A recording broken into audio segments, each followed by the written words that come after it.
Hello, this is the Fiction Nonfiction podcast from Literary Hub, where we believe that every issue in your Twitter feed or on the evening news has already been tackled somewhere in literature. I'm Vivi Ganeshananthan, also known as Sugi, author of the novel Love Marriage. And I'm Whitney Terrell, author of the novel The Good Lieutenant.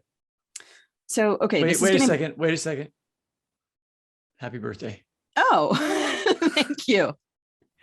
We're actually tearing you away from your own birthday party to record this podcast. So I just want all the listeners to bow down and appreciate it. Well, thank you so much. Okay. I appreciate that. And today, we are going to be going back to our roots with this episode, because we are very specifically going to be talking about an issue that has been in everyone's Twitter feed these days and all over the evening news, and has already been tackled, of course, in literature. That's right. This will be our third podcast on Russia's invasion of Ukraine. The first two, which you can go back and find in our feed, were all about current events on the ground. But in this episode, we want to look at two previous wars involving the Russian army, including a war that Vladimir Putin oversaw directly, and see how that history might give us a more long-term bird's eye view of what we can expect in Ukraine. So specifically, we want to talk about the first and second Chechen wars in 1994-95 and 99-2000. And the literature part of this is that we're going to look at those wars through the reporting and writing of author and journalist Scott Anderson, who covered the first war in Chechnya and has written about Vladimir Putin's personal involvement in starting the second war. And fortunately, we have Scott here to do that with us.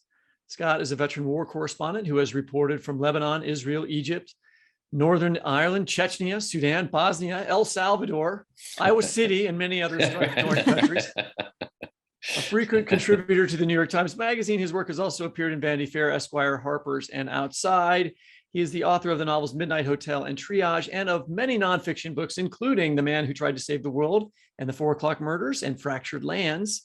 His book, Lawrence in Arabia, was a New York Times and Sunday Times bestseller, and was shortlisted for the U.S. National Book Critics Circle Award for biography. His most recent book, The Quiet Americans, was a New York Times Notable Book of the Year. Welcome back, Scott. Thanks, man. It's good to be back. So you and I were talking by phone the other day, and I was trying to get you to help me find some Ukrainian journalists, which Right. you did not do. Which I did not do. You gave me some neighbor who might have some IT people in Ukraine. Whatever. We didn't do that. But we did find someone. But you did say something fascinating, which was that you thought Putin was making some of the same mistakes or doing some similar things in Ukraine that he did during the Second Chechen War in 1999 through 2000. So we decided to have you on to talk about that. And to be clear, we're recording this on March 5th. So lots of things are likely to change on the ground in Ukraine by the time this podcast drops. The goal here is to talk about what Russia's wars in Chechnya can tell us about Putin and the Russian army and the conflict in Ukraine in the long run. Right. So what are the similarities and differences? And to do that, we want to start with a little history. So Scott, your book, The Man Who Tried to Save the World, is set during the first Chechen War, which is in 94-95, and the second was in 99-2000. And Putin was involved in the second war and was around for the first. Can you set the stage for us a little bit here about who was in charge during the first and second Chechen wars, and were they about the same thing? Yeah, so Chechnya is a small kind of mini independent republic, or autonomous region down by the Caspian Sea, kind of close to the Turkish border. The Chechens the Chechen people, first of all, they're Muslim, and second of all, they're of Turkic origin, not Slavic like most Russians. But the Chechens they've always been fiercely independent, and they fought against the Russians going back to the time of the Tsars. They also controlled a lot of the mafia during the communist era. So there was this whole underworld aspect of the Chechens. So they're both feared and hated by the kind of Russians at large. I mean, to use broad generalizations. So in the first Chechen War, they were basically went to war against Boris Yeltsin, who was the president of Russia at the time, because they wanted their independence in Chechnya. Chechnya is a tiny country. I think it's the size of Connecticut, 3-4 million people. And the Russian army came rolling into Chechnya to squash them, and they just got their asses kicked by the Chechens. Chechens are ruthless and very good fighters, and they famously wiped out a Russian force moving into the capital city of Grozny, killed 1,000 guys in one afternoon. So basically what happened in the first Chechen war is the Chechens essentially won, and they by and large got their independence, and Boris Yeltsin essentially declared victory and went home. In 1999, so this is 4 years after the first Chechen war has kind of come to an end, he chooses Vladimir Putin as his third prime minister of the year. Yeltsin's prime ministers are just, it's a musical chairs things. No one's heard of Vladimir Putin at this point. Shortly after, within about a month after Putin, who comes out of the KGB, about a month after he becomes prime minister, all of a sudden there's a series of apartment building bombings in Moscow, in which these badly built apartment buildings just collapse. Hundreds of people are killed. It's blamed on the Chechens. It's blamed on Chechen terrorists. And Putin uses this as a pretext to start the second Chechen war. And at this point, he's running the show. Yeltsin steps down. Putin, right at the end of 1999, Putin takes over. His approval rating goes from 4% to 92%, or something like that, because the idea that he's kicking the hell out of the Chechens, he's flattening the country, actually plays very well with most Russian people. that frankly they love it, and so this is the beginning of the rise of Putin, and he kind of never looks back. So what happened in the Second Chechen War, as I said, the Russians just steamrolled the country, killed tens of thousands, hundreds of thousands of people, flattened Grozny, the capital, and just laid waste. And so today, Putin put in a puppet regime headed by essentially a mafia thug named Kadyrov, and so Chechnya is completely subdued and essentially squashed. So that's kind of the background for Chechnya. And we're going to talk about both wars, and we'll get to the one that Putin ran and how that affected the way that how that might affect things in the future. But I also want to talk about that first war. I'm familiar with it because I knew you when you were doing the reporting for The Man Who Tried to Save the World, which is set during that war mostly. And right. I remember you saying that out of all the war zones you'd covered, Chechnya was the scariest place you'd ever been. I mean, you were really traumatized by being there. Yeah. I wonder if you could talk about why that was the case and read a passage to us from that book describing the conditions of that war. Sure. I used to have a great visual to offer about why Chechnya was so terrifying.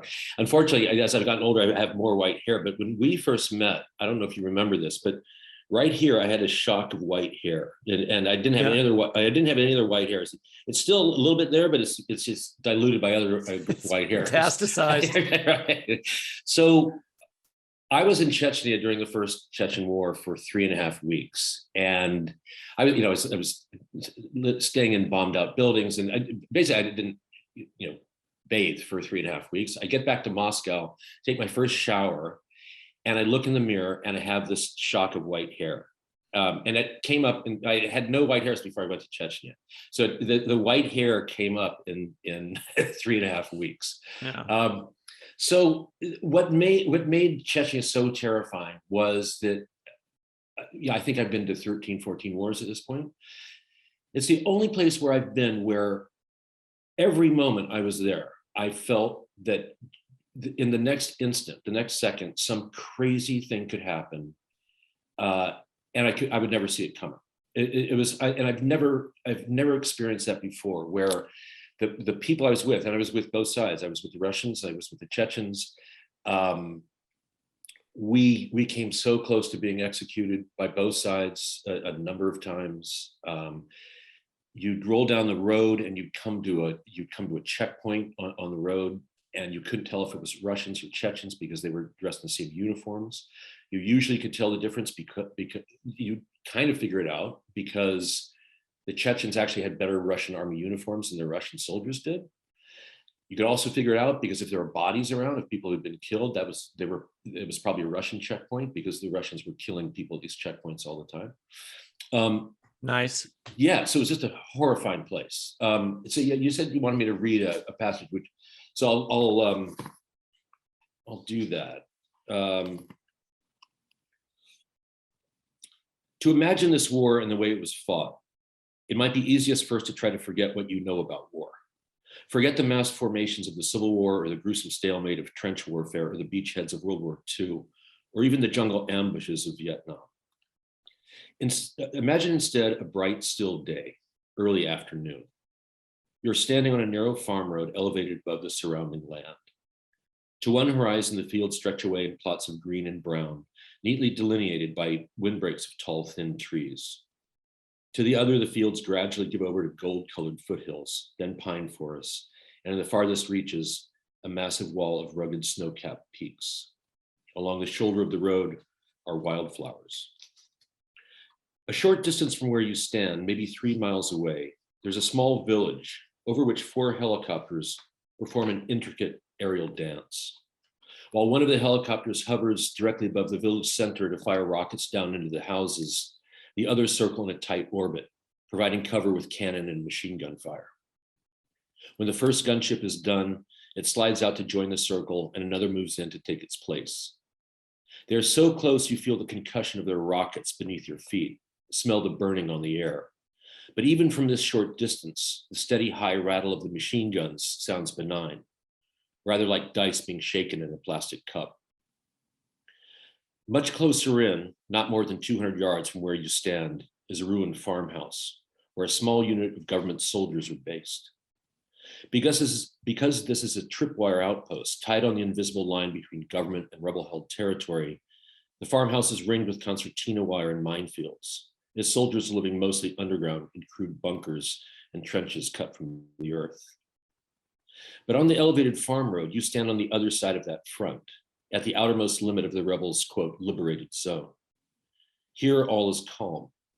Despite the nearby gunships and the enemy soldiers in full view at the farmhouse, none of the dozen or so rebels manning the position seem anxious to get into the foxhole they've dug beside the road. Instead, they saunter over the pitted asphalt, smoking cigarettes, chatting, admiring one another's weapons, only occasionally looking over at the now burning village. At first, you probably assumed the rebels were government soldiers, for they wear the same uniforms and carry the same weapons as their enemy. But it is those details that provide the essential clue.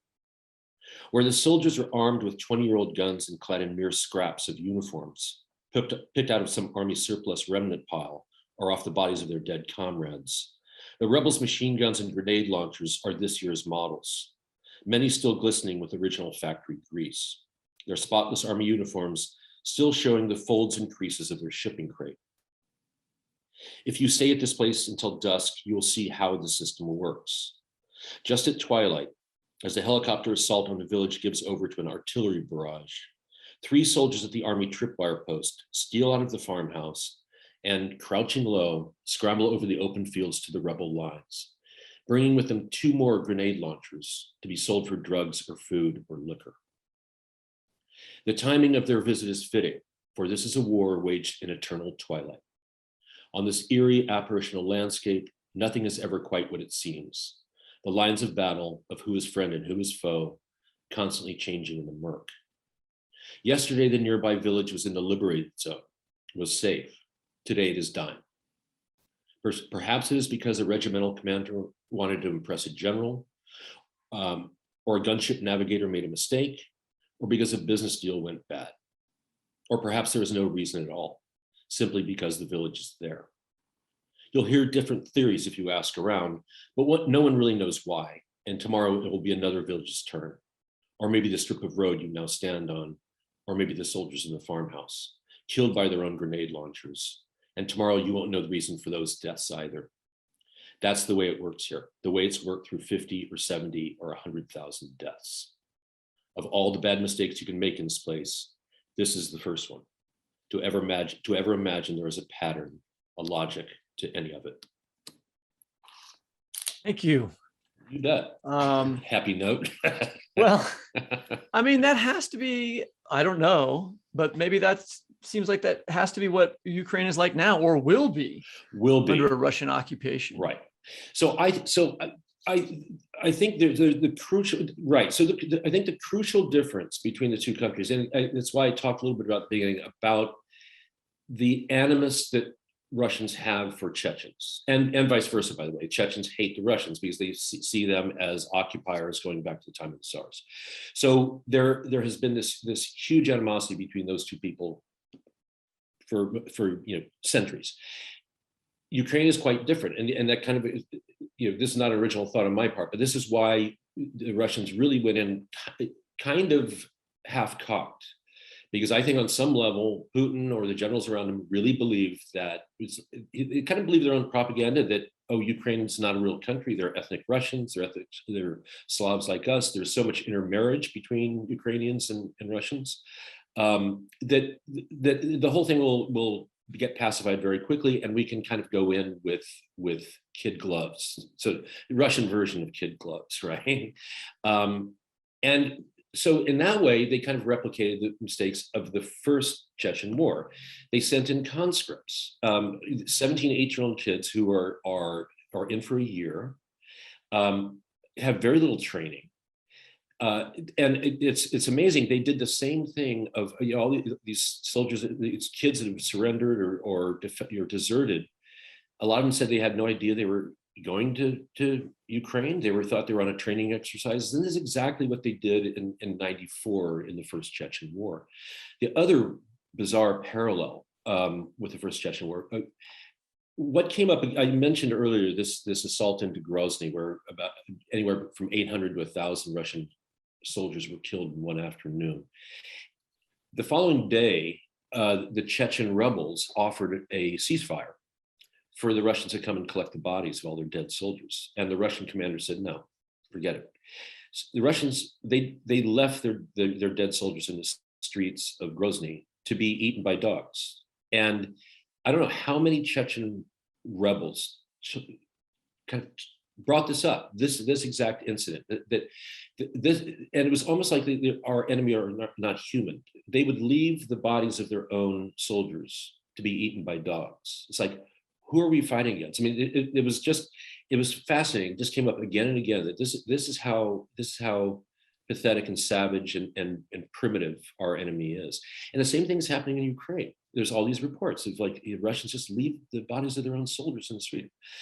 You compare that to the American military that will actually take more casualties to recover bodies of soldiers in a war zone.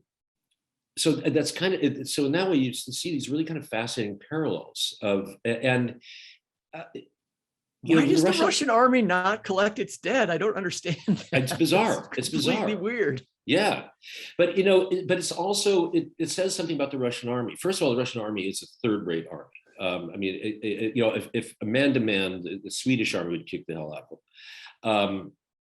But everyone talks about how being a conscript soldier in Russia is essentially going through a year-long hazing, in which a lot of guys die, a lot of guys commit suicide, because it's a brutal organization. So and just this utter disregard for the lives of their own soldiers. So of course their morale sucks, So they're dumped in this place. To a degree that these 17, 18-year-old kids know anything about Ukraine, they probably have a Ukrainian grandmother or great aunt or something, because there has been so much intermarriage between the two people. They have no idea why babushkas are getting in their face and calling them scum and telling them to go home. So there are some really kind of amazing parallels between the initial days in Ukraine and the first Chechen war. I feel like listening to the description from your reading, and also just thinking about literary treatments of this, I do want to mention, at least in passing, Anthony Marra's Constellation of Vital Phenomena, which is also which is the literary and fictional treatment of this conflict, in which crosscuts, I think, across different time periods related to this conflict. So the first Chechen war, which we were just talking about, was Yeltsin's war, although obviously that's right. Putin was alive and in St. Petersburg, well aware of what's going on. Right. And as we discussed, he goes on to replace Yeltsin and come to power after that series of apartment bombings that you mentioned earlier that were blamed on Chechen, in quotes around this, terrorists in 1999. Right. And you wrote about that for GQ in 2017. Can you lead us through that series of events? Yeah. So Putin had just been named prime minister. I believe it was a month, 6 weeks earlier by Yeltsin, the third prime minister that year in a 12-month period. So, so everyone is expecting Putin to just rotate through like the others had. But instead, very shortly after, there was this series of apartment building bombings. I think all told, about 380 people were killed in four things where the building just collapsed. The explosives were put in the basement. The whole building pancaked. Virtually everybody in these buildings died. It sets off this national panic because there's no pattern to them. They tend to be in kind of middle class to working class neighborhoods of Moscow and another city in Russia. So it really causes this kind of hysteria. And very quickly, the government blames it on Chechen terrorists. And then Putin uses that as a pretext to start the Second Chechen War. What I discovered, so I went over to Russia in 2008 because I'd always been hearing stories that like people saying, this isn't what really happened. It wasn't the Chechens. And you know, there was a basic problem with the logic of it being the Chechens, and it's a big problem. They had their independence. Why would the Chechens start this bombing campaign? They had won. They had what they wanted. That the Chechens had, I mean, and they're vicious fighters, and they had done terrorism in the past. And they'd taken over a hospital and killed a bunch of people. They'd taken over a school and killed people. But so certainly from a standpoint of fighting tactics, the Chechens would have done this, but they had no motive to do it. So what I discovered, or what I found out, is like there were a couple of people in the KGB who had investigated the apartment building bombings and concluded that it wasn't the Chechens at all, that it was actually their own organization in the service of Vladimir Putin to bring Putin to power. Basically, the Russian version of the Reichstag fire that brought Hitler to power. There were two primary KGB colonels who were spearheaded this idea that Putin was behind it, and one of them was a guy named Alexander Litvinenko, who was famously murdered in London. He was poisoned by KGB, FSB agents, the new KGB, given a fatal dose of polonium. The other one was a man named Mikhail Trepashkin. And so I went to Russia and hung out with Trepashkin, and he kind of walked me through his theory of what had happened and his evidence of what had happened. And kind of, I mean, frankly, kind of risked his life to talk to me. He just come out of, he'd been in prison for, anti-state activities. He'd just come out after 3.5 years, I believe. He was at this point, Litvinenko had already been murdered, so Trepashkin could have very easily been next. But he made the calculation that by talking to me, it was that somehow maybe that would made him safer, because if something happened to him, people would know why. Or he was just he didn't care at that point. I mean, he was ready to go or whatever. Anyway, he didn't die. I mean, he's still alive. But so I wrote the article. And then the legal people at Condé Nast, the parent company of GQ, Gentleman's Quarterly, did everything possible to try to kill the article.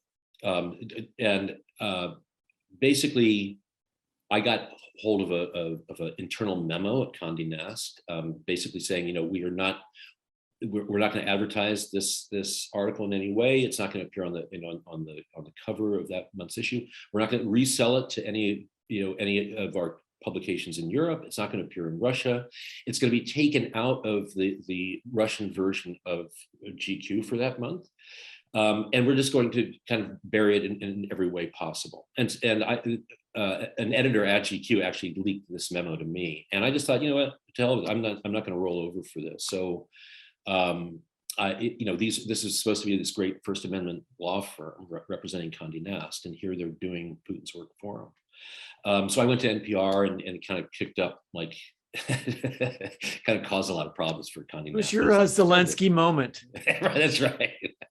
Well, but I think that there's an important part of that. There are a couple parallels here about this story that you wrote that I think are really, really useful here. And one of them is that how easy, and it has been all the way up until even now, for Westerners to let Putin do what he's doing because they literally don't want to mess with him. They just don't want the trouble. That's right.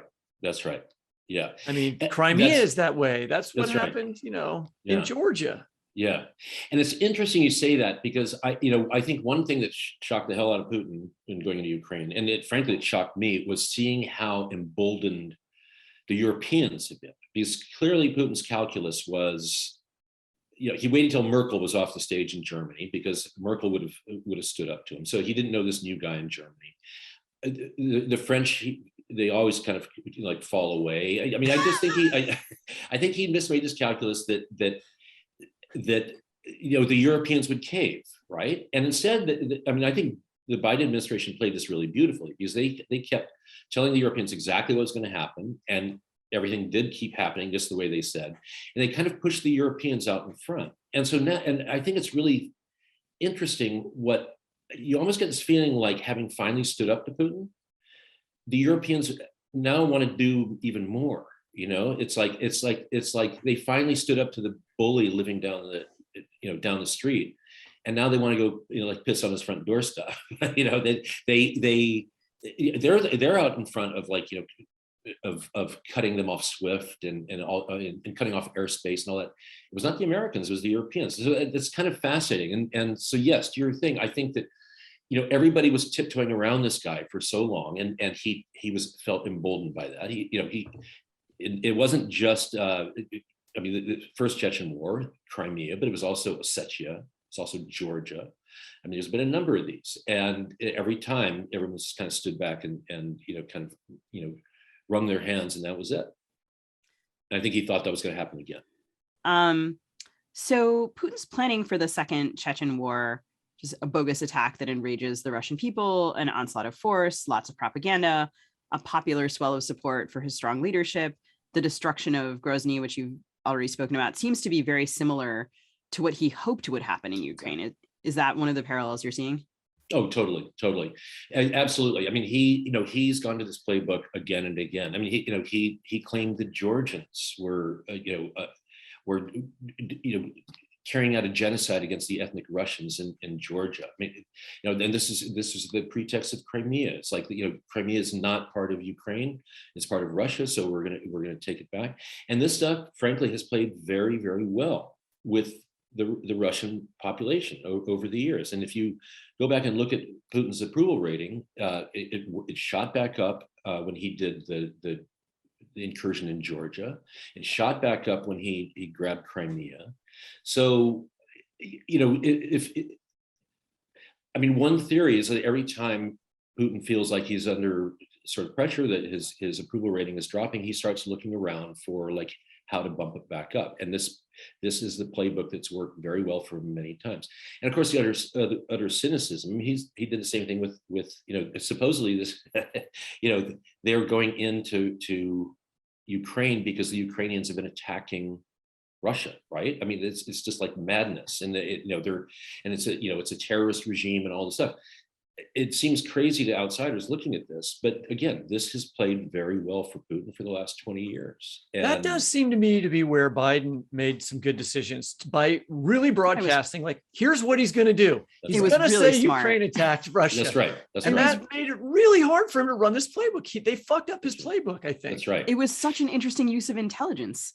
Yeah, it really was. It was fascinating. And I think that, I think that so much of that was about sticking the Europeans to the wall, and, not giving them weasel room. Because if he always like to have a little weasel room. And I hate it when no one gives me any weasel room.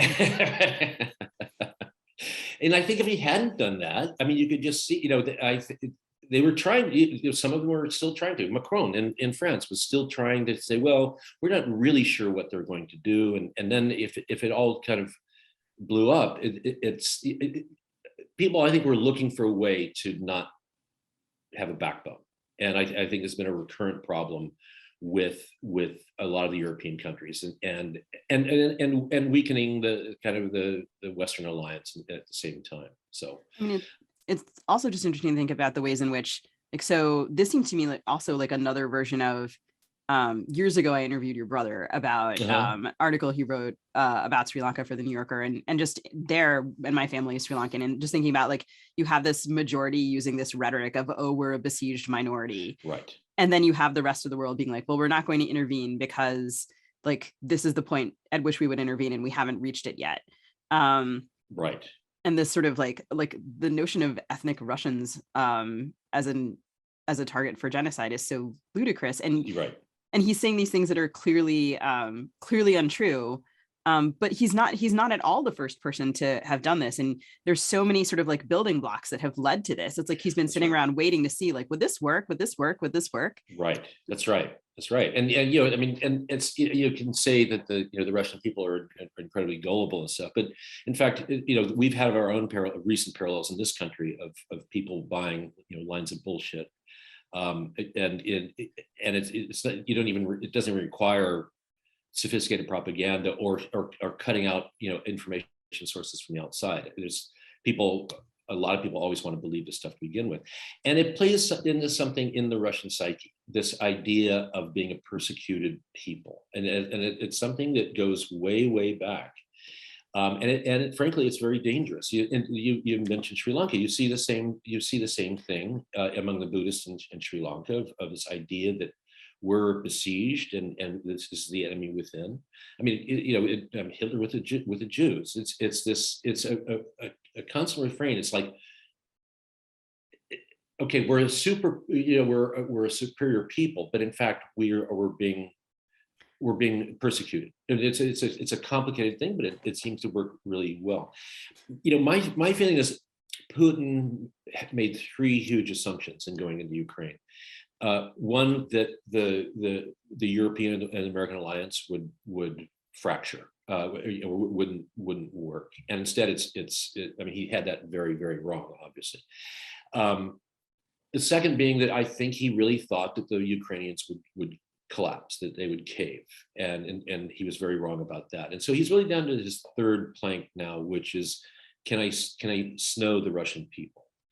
And he can for a while, but I think what's going to happen is, again, it has to do with the interconnectedness between Ukraine and Russia. Every Russian has Ukrainian relatives, and they're going to hear about what's happening there, and you're going to have more and more kids coming back in body bags, and you just not if he leaves them in the street to be eaten by dogs. That's true. That's true. Yeah. And it's interesting when I was in Chechnya there, and the Russian mothers of soldiers, it's a bizarre phenomenon that I've never seen anywhere else. There were Russian mothers and grandmothers coming down to Chechnya and walking onto fire bases, Russian army fire bases, and grabbing their kids or their grandkids and just taking them home, just walking them home. And the Russian army will just, they don't know what to do with these women. And they were all, I mean, it's crazy. And, I described Chechnya as this horrifying place, which it was, but all of a sudden you'd come across like, a minibus full of Russian mothers, like on, in no man's land or in the middle of a battlefield. They're looking for their sons. That's going to start happening. And that is something that he can't bottle up. Those mothers of the soldiers, they have a national platform. So he's not going to be able to keep this thing like muzzled. And I think in the long term, tactics, I think you're headed for what, like the Second Chechen War of just flattening these places. But I think that his own internal position is going to erode very quickly with the Russian people. And it's going to be a combination of the economic cost that it has to be hitting him in the head, but it's also going to be the images coming out of Ukraine. And, these are people that, again, they didn't care when those images were of Chechens getting massacred. They're going to care about the Ukrainians. So, I mean, again, here I'm thinking of the Sri Lankan parallel where like the war was so expensive for Sri Lankans, and the narrative was, like, this is for our national interests, this is to protect the nation. And then of course you have, families of soldiers bearing these huge economic costs. And like, so I'm interested in like, because before you were talking about his like his appeal ratings going up every time he does stuff like this, but then at the same time, like how long, so this is there, do you have any sense of how long he can sustain this? Like it's sort of, it's like I don't know, like I'm not thinking of the right analogy, like I don't know, like almost trying to stop an earthquake, like trying to like bind it together like with the sheer force of your will, but like the tremors and the pressure of that at some point are gonna crack. Because I mean, like what you say, like I'm thinking in Sri Lanka there were a couple of organizations called the Mother's Front, and they were in different parts of the country, and they did exactly what you're describing. Like women will go and hunt down their families and be like, you bring them back. Right. Yeah, I think it's gonna, you know, what's working for him now, and again, I think this is his last plank, is you know, this whole thing of the West is persecuting us, you know, so that's that, and that works among maybe, you know, a majority of Russians maybe for a while. It's like, you know, we don't have any food, the ruble is worth a third of what it was last month because the West is trying to destroy us.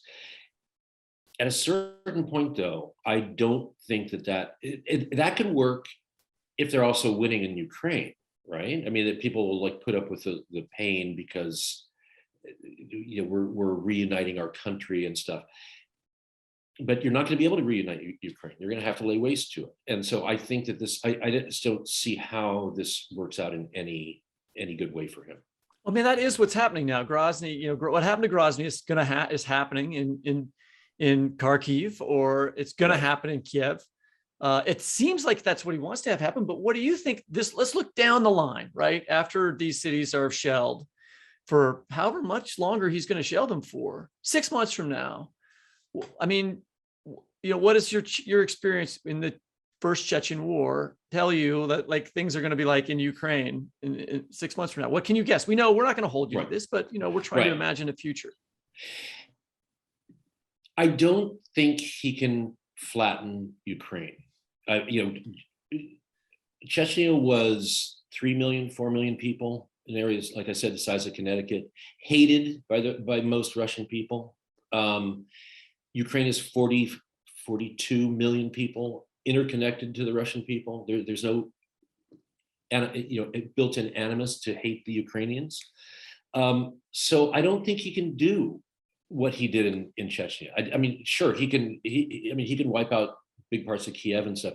But you know, when I say Grozny was wiped out, I mean it looked like Stalingrad, right? I mean, it was like flattened.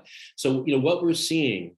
I mean, clearly the approach he was taking, and again, this is all kind of relative, but you know, we all saw the images of you know, the city hall being hit a few days ago, and these missiles coming in, and you know, the communications tower. But this is kid gloves stuff still at this stage. You know, people are talking about 700-800 dead, and out of a population, you know, 9 days into a war where with a population of 40 million people, that's real kid glove stuff so far. And I just don't. I mean, he can ramp it up.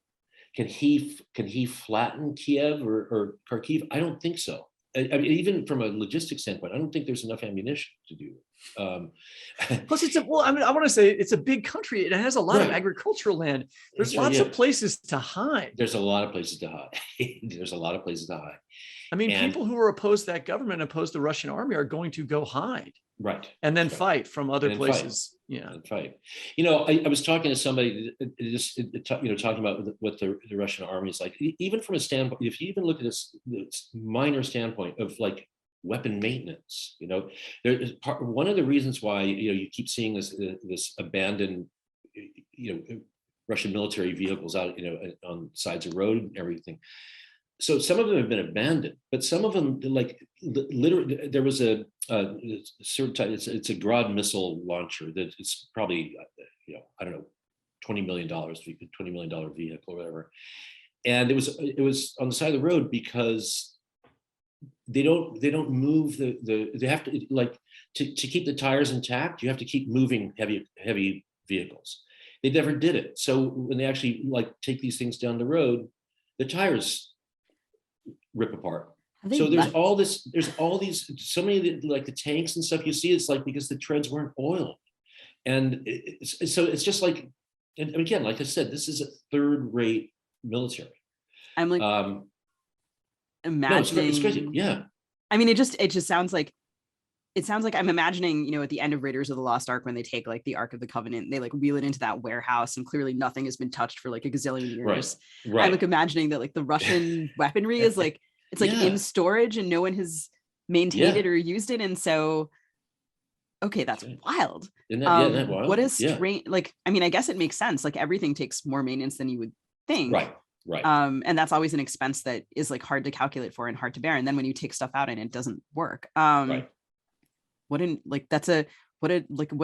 infrastructure problem for you. I mean, earlier you said the Swedish army would kick the Russian army's ass, and I was thinking, no, it's and you know, it's also, it makes them dangerous, and that was the thing. Like, you know, it's certainly my experience in being in Chechnya was that, and part of what, you know, what I said at the beginning is that this feeling that any bad thing could happen at any moment.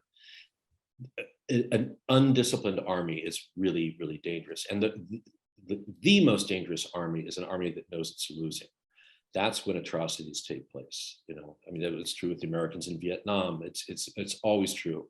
There's nothing more dangerous than an army that's losing, and so you're going to see. So like I was saying earlier, I don't think you're going to be able to see. You're not going to see Ukraine turn into a new Chechnya in that way of just, you know, a country that's going to be steamrolled. But what you absolutely are going to see is all kinds of atrocities, you know, all kinds of civilians being massacred and stuff. And it seems like one of the strongest voices, one of the characters who has emerged from this narrative is Zelensky, who it seems like everyone in the West has fallen in love with for good reason. And there's this kind of like, this interesting mythology around him. But I can't help but remember the fate of Dudayev, who was a former Soviet Air Force general and secularist. And in 91, he became the first elected president of the Chechen Republic, which was a breakaway region in the North Caucasus, and things did not turn out so well for him. That's right. Yeah, I mean, it's funny. You know that. I mean, Zelensky's an actor, right? I just wonder how many Hollywood agents are trying to get hold of him, trying to rep him, right? It's like, I mean, again, you know, I'm interested what that calculus is. I mean, if you're Putin, do you try to kill Zelensky? I would assume, I think that there was a report yesterday that he's been. They know of 3 recent assassination attempts. That's right. Wow. That's right. And all of the other like Europe and US are trying to like, you know, keeping like, let's extract you. And he's like, I'm not going. And they have these paramilitaries, some of the, like what is it, the Wagner group or something like that? It sounds like there's some weird elite Russian force. I probably got that name wrong. We'll check it. But there are these smaller elite forces that I've been hearing mentioned in news reports that have been trying to sort of go after him. Well, actually, it's funny because some of them are Chechen, by the way. I was going to say, one of them is like Kadyrov's people. I mean, so Putin has used his puppet, this Chechen puppet, Kadyrov, and probably, you know, most of the parliamentary opposition's opponents who've been murdered, probably most of them have been murdered by, you know, or journalists in Russia. Most of them have been killed by the Chechen puppets, Kadyrovites, they call them. So. Scott, thanks for being with us and sharing this long view. It's so valuable to have this perspective. And listeners, we encourage you to go check out all of Scott's books, including The Man Who Tried to Save the World and The Quiet Americans, 4 CIA Spies at the Dawn of the Cold War, a Tragedy in 3 Acts. Thank you. Thanks a lot, guys. Thank you.